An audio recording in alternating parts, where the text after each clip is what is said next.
Have you ever found yourself putting more effort into squeezing a sack out of your ass than an Olympic weightlifter would?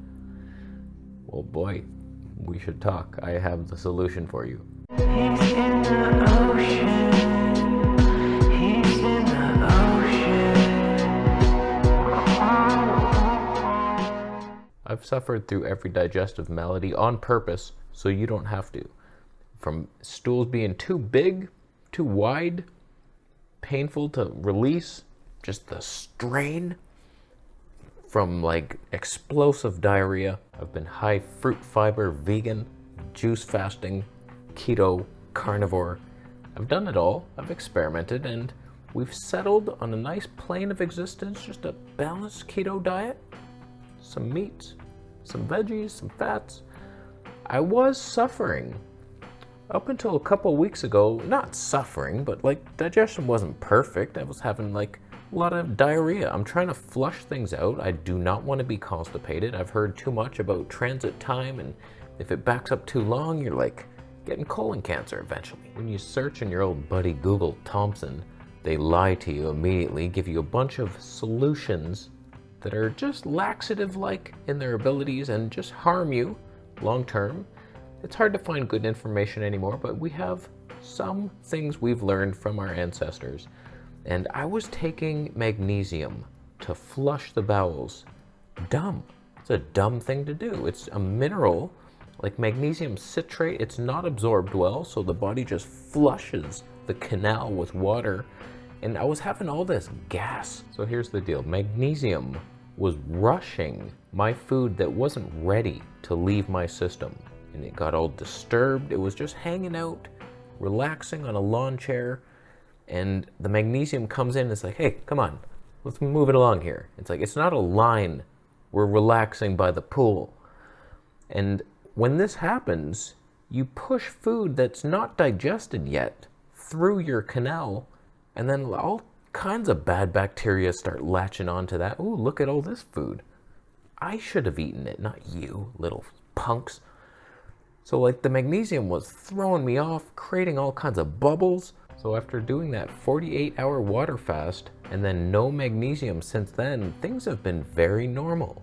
Like things are easy, and I wrote down a bunch of tips that could help you on your keto diet, because that's what we're all doing now, right? You on board?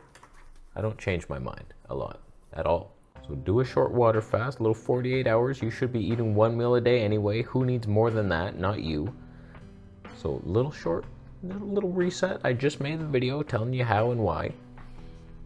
Don't take magnesium. Don't take these laxative flushing effect things that you think are good. Coffee, how dare you? There better not be a cup down there. If there is, I'd shove it in your face. The major factor that is helping me is more fat, less protein. I've always said that.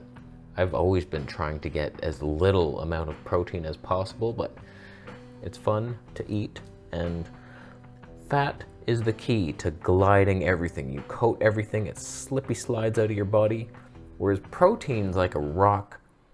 You can eat some rocks, but make sure you're coating them with enough fat, and you might live. I'll do a what I eat in a day video soon, just to show you the ratios and stuff, but I have my veggies with a ton of fat in there, and that's my first little dish. And then I eat enough meat to satiate my body. Fatty meat though, not just like lean chicken breast. Don't be a freak. If you're constipated on keto, you're probably not eating enough fat, you are eating too much protein, or your electrolytes are off balance, or you're eating eggs like a weirdo. Those are very constipating for a lot of people. And people, oh, they're so fatty and good. Eggs are weird.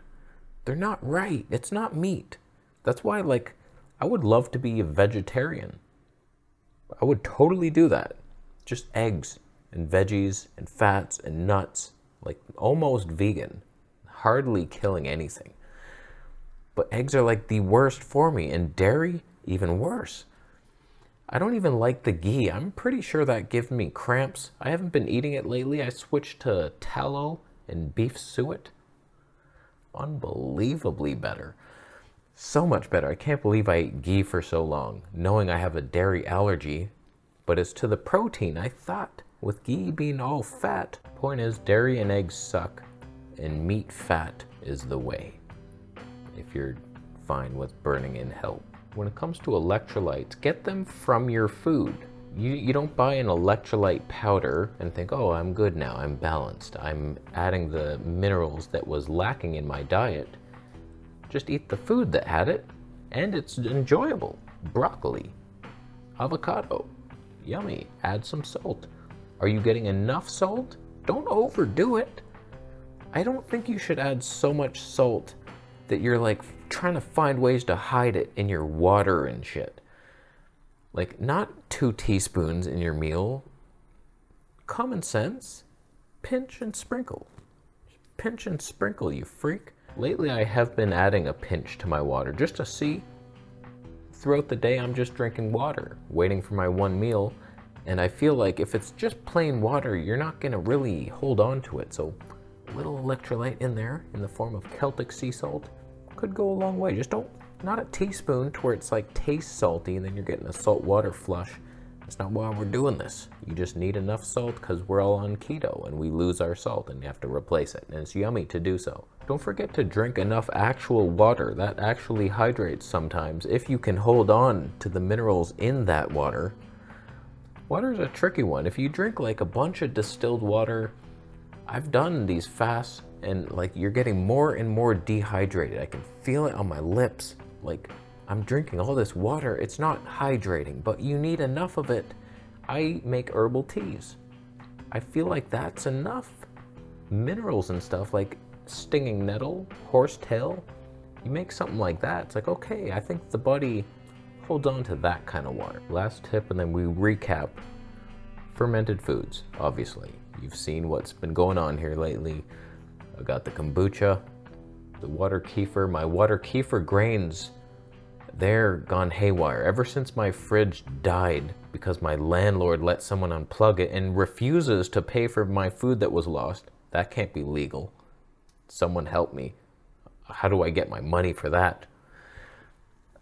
My water kefir grains died, so I ordered new ones, and every batch I make, they're slimy now. And I'm like, why? Apparently they can be over-mineralized. Blackstrap molasses. I was adding too much, I guess. So I'm waiting. They're resting now. They're resting in my fridge for 2 weeks. That's what was suggested. It's bullshit. Tired, lazy-ass kefir freaks. So anyway, I would be drinking that instead of expensive kombucha, but I don't have any. So kombucha, make your own sauerkraut, coconut kefir, that's very helpful. And whatever other fermented foods, you can just get them in your body. All that bacteria, it helps so much. So to recap, you do a short 48-hour water fast. That's just skipping one meal of your 1 meal a day plan that we're all on, keto based. Then you don't take magnesium. So if you don't, just scratch that off.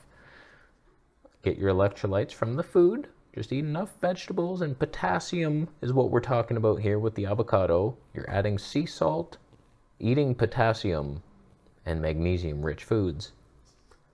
More fat, less protein. Find your sweet spot. Maybe you're having tons of diarrhea. Too much fat. If you're constipated, too much protein. There's other factors, obviously, but that's the main one. So find your sweet balance of life. Enough salt, not freaky with it. Enough water, herbal tea, and fun sprinkled. Fermented foods, the key, number 1. Why is it last on the list? I don't know. Don't eat eggs or dairy if you can avoid it. Some of you are okay with butter. You're probably not. You think you are and you're having minor problems. It's from the butter. Grow up. We're done. Thank you so much for thumbing up the video today. It really helps me out.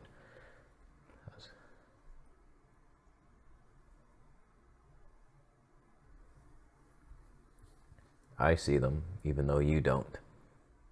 They still hurt me. Is that why you do it? I don't think it is, actually. I think you're doing it because you once saw a moose.